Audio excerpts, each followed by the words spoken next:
I'm Mr. Grinler. And I'm Mrs. Grinler. And this is Grinler's Creatures.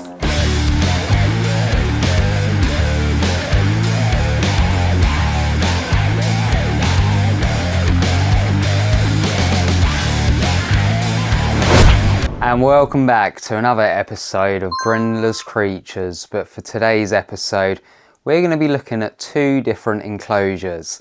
And inside this enclosure is two Megaphobema robustums. Not two in each enclosure, may I just add, one in each. Now these have been inside their enclosures for quite some time now, and they're set up quite differently. So we're going to be having a look at both setups, how they've both got on in each setup, and we're just going to talk about the species in general. And then on top of that, I'm going to add a little bit of feeding footage for you guys. So with that, let's have a look at these beauties. So once again, these are the Megaphobema robustum, commonly known as the, I think it's the Colombian giant redleg tarantula. I'm pretty sure it's that. And as you can tell, these are two completely different enclosures. Sorry, I just wanted to move the light there. But yeah, as you can see, these are two completely different enclosures. This is more of an arboreal, well, we actually made it fossorial enclosure. And then obviously you've got like a terrestrial size enclosure here.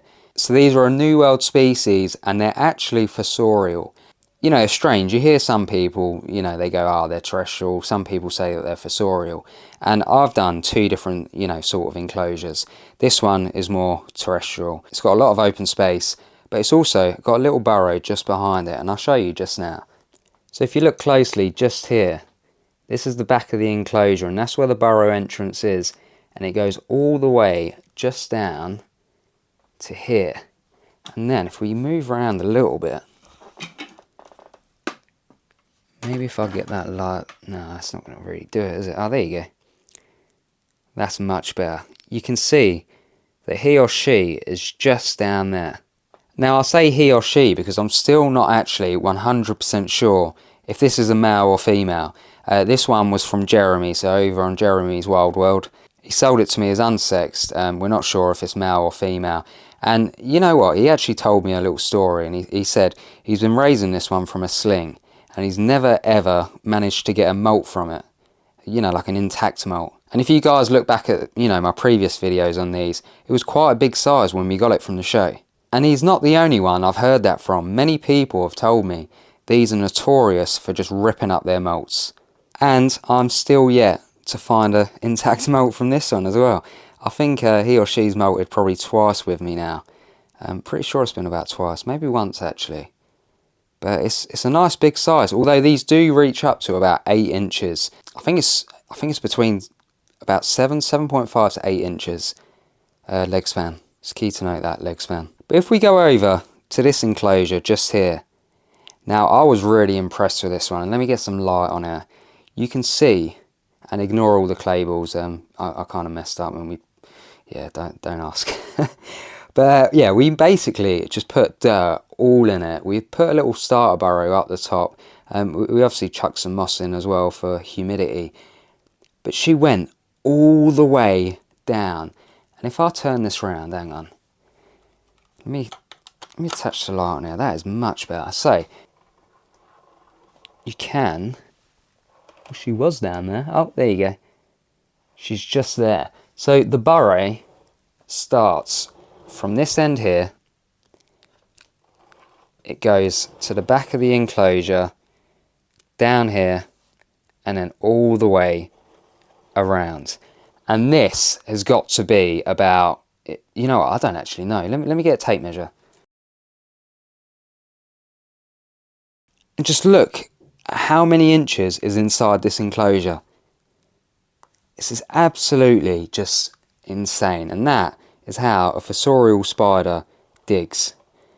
And now that I've had them in a sort of terrestrial, whilst it's still kind of fossorial because it's still got a burrow, it's still going down, it hasn't got that ability to keep going down like this one has. And yeah, it's made me think.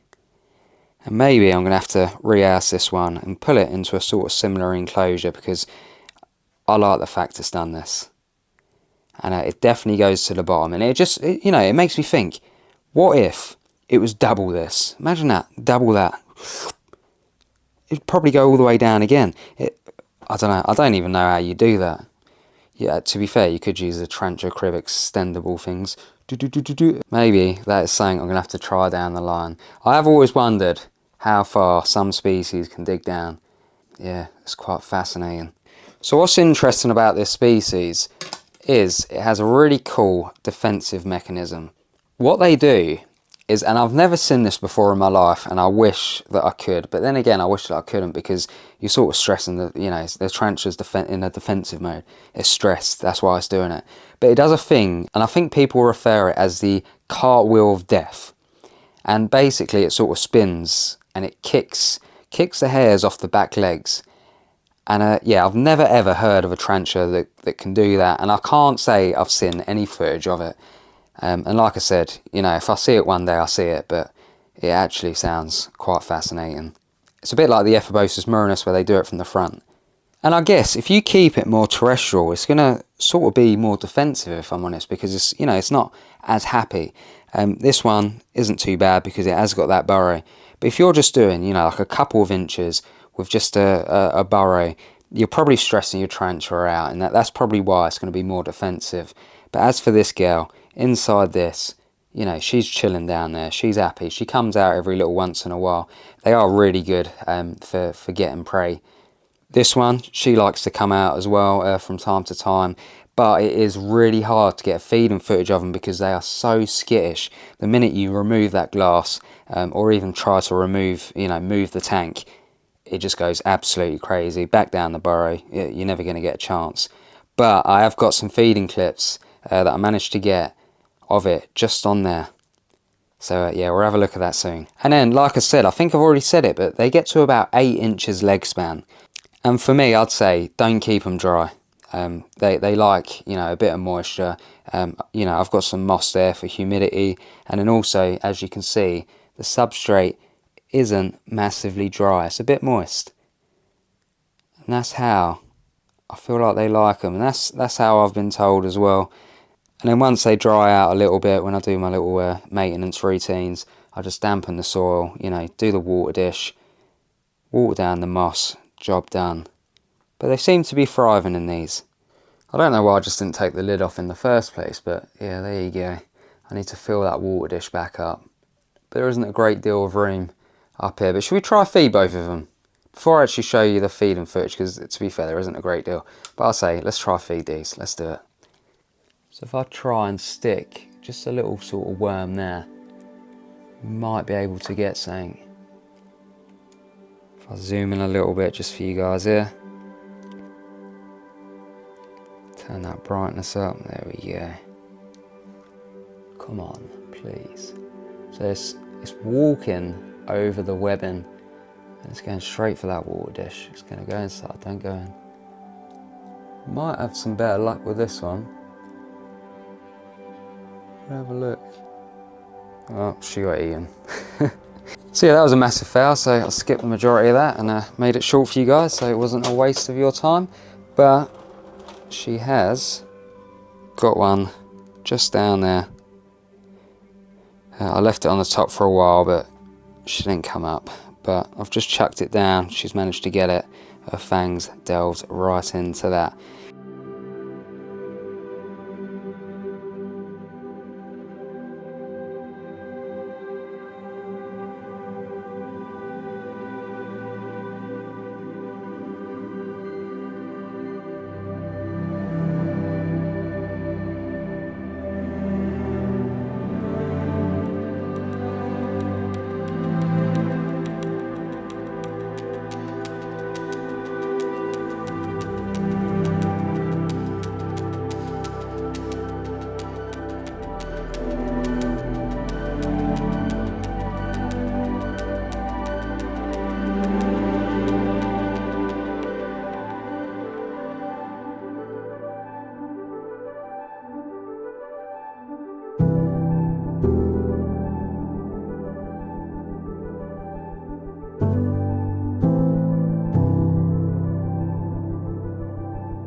So all I'm going to say is I think you should have these fossorial just like this.